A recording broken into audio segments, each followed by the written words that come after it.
بسم اللہ الرحمن الرحیم۔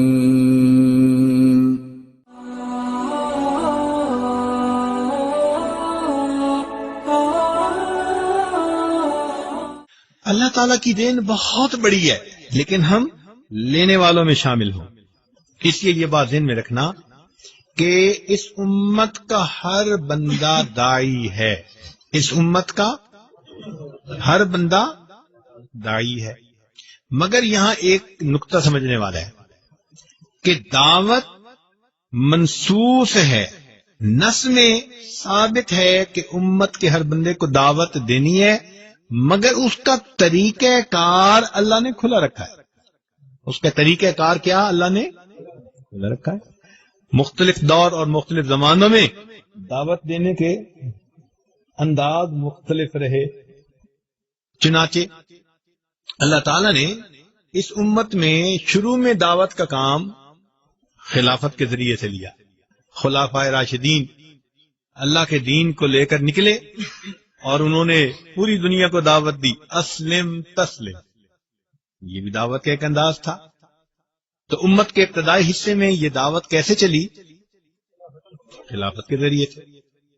پھر اس کے بعد ایک وقت آیا تو فقہا دنیا میں آئے، تو اللہ نے مدارس کی لائن سے دین کی دعوت کا کام، چنانچہ ایک محدث کے پاس 40,000 تک طلباء حدیث کی سماعت کے لیے آیا کرتے تھے۔ یہ دعوت تھی اللہ کی، جیسے درس قرآن سے دعوت دی جاتی ہے، درس حدیث سے دعوت دی جاتی ہے، اس وقت امت کے علماء دعوت دیتے تھے سب کو۔ یہ دعوت کا کام اس طرح آگے بڑھا اور اللہ نے اپنے دین کو پھیلایا۔ پھر ایک وقت آیا جب اللہ تعالیٰ نے مشائخ صوفیاء کے ذریعے سے اس کام کو آگے بڑھایا، چنانچہ شیخ عبدالقادر جیلانی رحمۃ اللہ علیہ درس دیتے تھے، ہزاروں لوگ ان کے درس میں شریک ہوتے تھے۔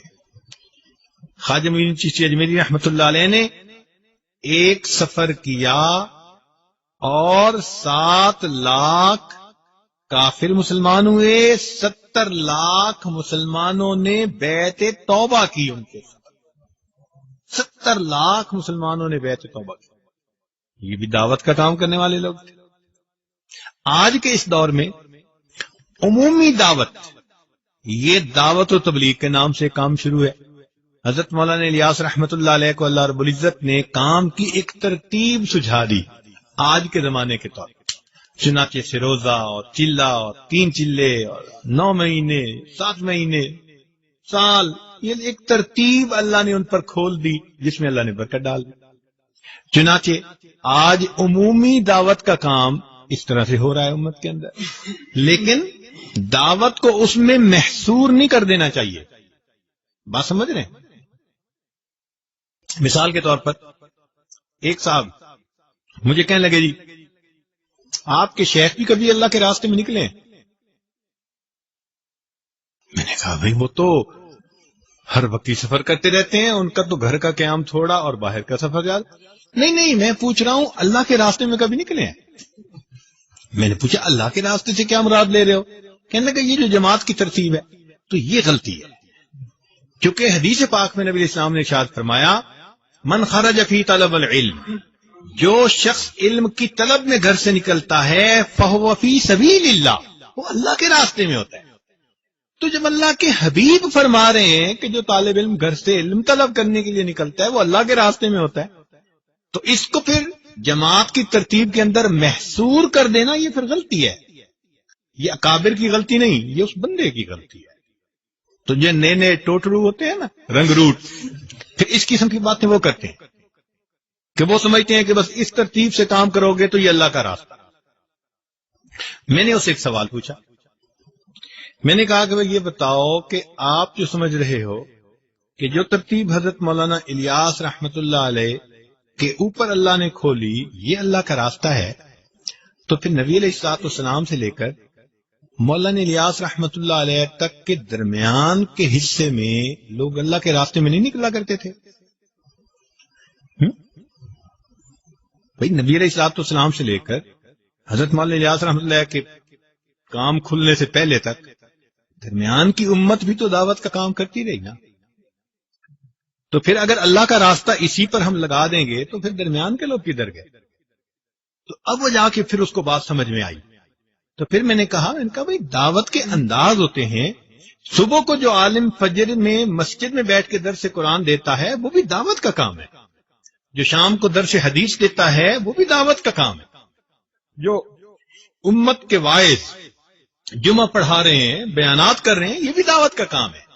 جو مشائخ لوگوں کو اللہ کی طرف بلاتے ہیں یہ بھی دعوت کا کام. یہ انداز ہے مختلف، اس کو محصور نہیں کر لینا چاہیے. ہاں یہ ضرور کہنا چاہیے کہ عمومی دعوت کا کام اللہ رب العزت نے اس وقت جماعت کے ذریعے سے لیا ہے، اور ان کے لیے دعوت یعنی اس کے لیے خود بھی دعا کرنی چاہیے اور جتنا بھی ان کے تعاون ہو وہ کرنا چاہیے.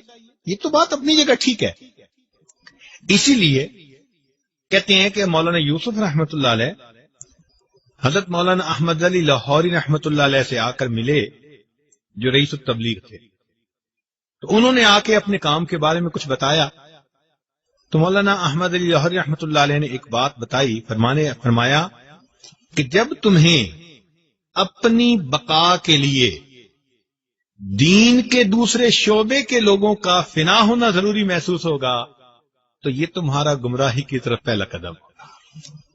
جب تمہیں اپنی بقا کے لیے دوسرے شعبوں میں کام کرنے والے لوگوں کا فنا ہونا ضروری، تو اس لیے یہ بھی ایک غلط فہمی ہے کہ انسان یہ سمجھے کہ بس صرف یہ ایک دین کا کام ہے.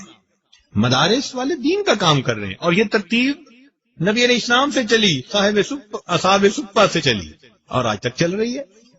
تو اس لیے طلباء کے ذہن میں یہ بات کھلی ہونی چاہیے کہ دعوت کا کام اللہ کی طرف سے منصوص قرآن و حدیث میں بتا دیا گیا ہے، لیکن طریقہ کار اللہ نے امت کے لیے کھلا چھوڑ دیا ہے. ہاں یہ ہے کہ دعوت کا طریقہ نور نبوت سے ماخوذ ہونا چاہیے، انداز نبوت کے خلاف نہیں ہونا چاہیے. اب جیسے ایک بندہ آ جائے جی میں ٹی وی پہ آ کر دین کی دعوت کا کام کروں گا، تو بھائی یہ چونکہ نبی علیہ السلام کے طریقے کے خلاف ہے اس لیے اس میں نور نہیں، اس میں ظلمت ہوگی. بات سمجھ رہے ہیں؟ تو طریقہ کار ہر وہ ٹھیک ہوگا جو نور نبوت سے ماخوذ ہوگا، مگر اللہ نے اس کو کھول دیا. تو الحمدللہ اس وقت پوری دنیا کے اندر اس جماعت کے ذریعے سے اللہ تعالیٰ دین کا کام کروا رہے ہیں. ہماری دن رات کی دعائیں ہمارے ان بھائیوں کے لیے ہیں. اللہ تعالیٰ ان کی محنتوں کو قبول فرمائے اور ہمیں بھی اللہ تعالیٰ اس ترتیب پر چلنے کی توفیق عطا فرمائے. مگر جو مشائخ کام کر رہے ہیں، جو سیاست کے ایوانوں میں ہمارے علماء کام کر رہے ہیں، یہ سارا کا سارا دین کا ایک حصہ ہے. انسان کا جسم، اس میں آنکھ بھی ہوتی ہے، زبان بھی ہوتی ہے، کان بھی ہوتے ہیں، ہاتھ بھی ہوتے ہیں، پاؤں بھی ہوتے ہیں.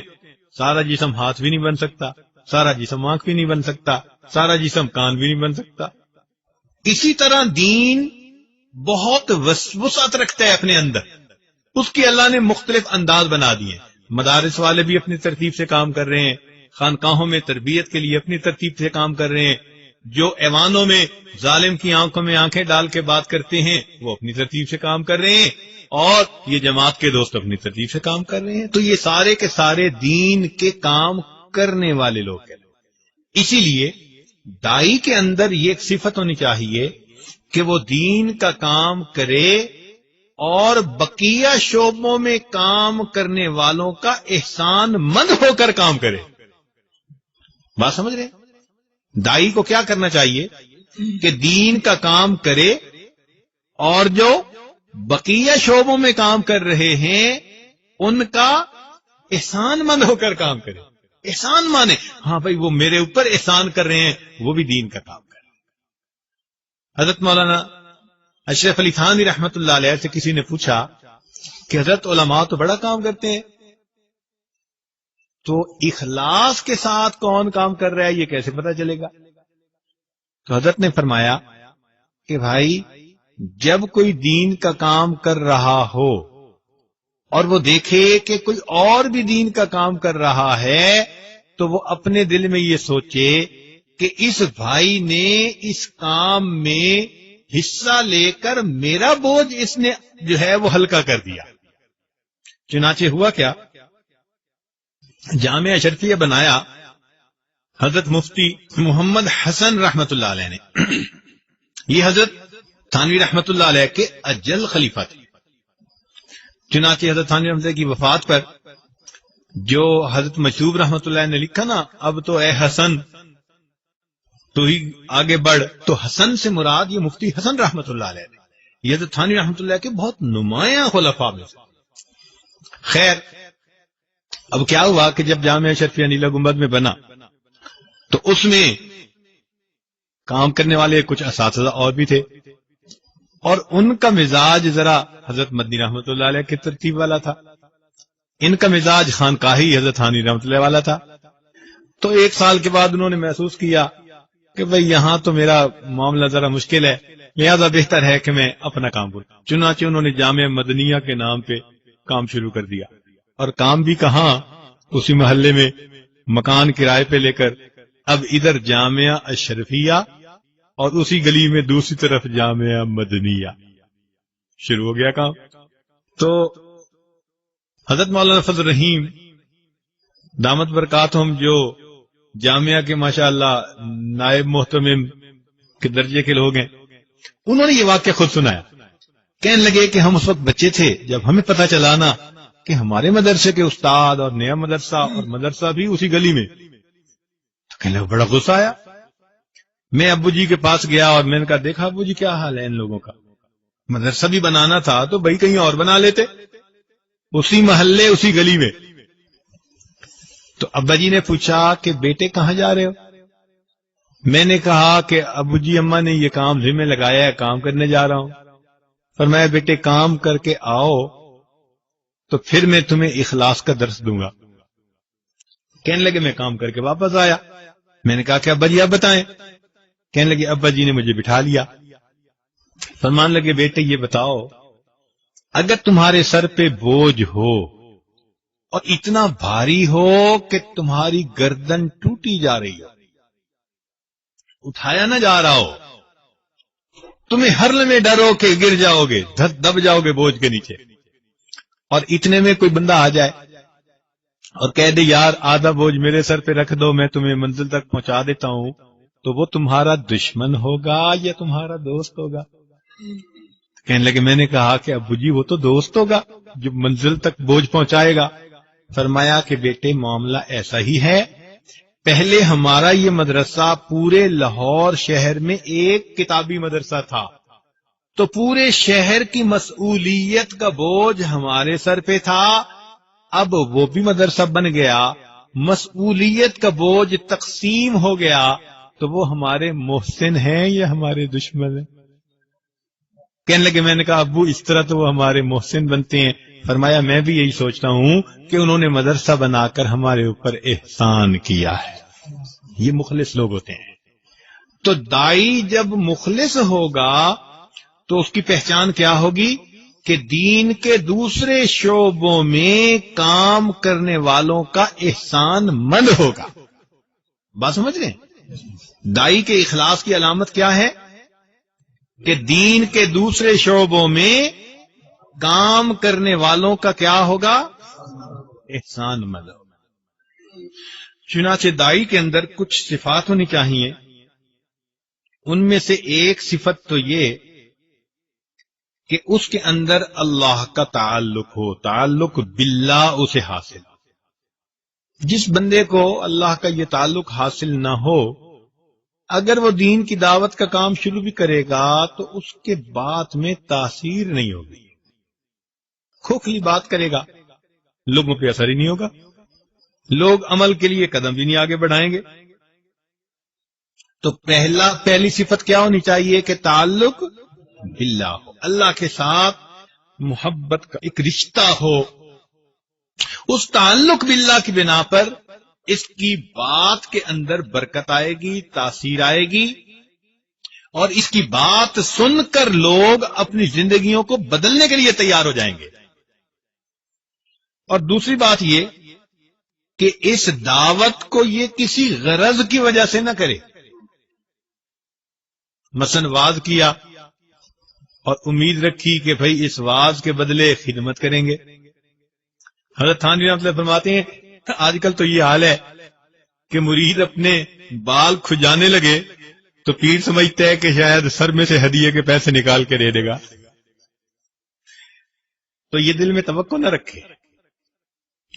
نبی علیہ السلام کا طریقہ کار کیا تھا؟ یا قوم لا اسألکم علیہ اجرا، اے قوم میں تم سے کوئی اس پر اجر نہیں چاہتا، کوئی بدلہ نہیں مانگتا. اور واقعی جو داعی ہوتے ہیں وہ ایسے ہوتے ہیں. ہمارے حضرت رحمت اللہ علیہ جاتے تھے تو کہیں واز کرنے بیٹھتے نا تو لوگوں کی عادت ہوتی ہے اٹھتے ہیں چلنا پھرنا، تربیت تو ہر جگہ ہوتی نہیں، بڑے ناراض ہوتے تھے اور فرماتے تھے کہ لوگوں میں تم سے کچھ لینے نہیں آیا، میں تمہیں کچھ دینے کے لیے آیا ہوں. یہ فرماتے میں لینے کے لیے نہیں آیا تمہیں، چونکہ جب لینا ہوتا ہے پھر لوگوں کی رعایت بھی کرنی پڑتی ہے. ہماری حضرت عجیب بات فرماتے تھے، کہتے تھے کہ یہ جو حلوہ ہے نا یہ پیر اور مولوی صاحب کے منہ کا سیمنٹ ہے.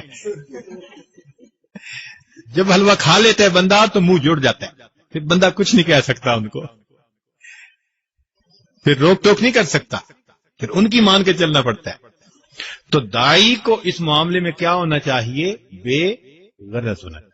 جیسے ہمارے الحمدللہ جماعت کے بھائی اپنا کھانا، اپنا پینا، اپنا وقت، اپنا پیسہ، سب کچھ اپنا، جہاں جاتے ہیں وہاں بالکل بے غرض ہو کر جاتے ہیں، اس لیے اللہ نے ان کے کام کے اندر برکت رکھی.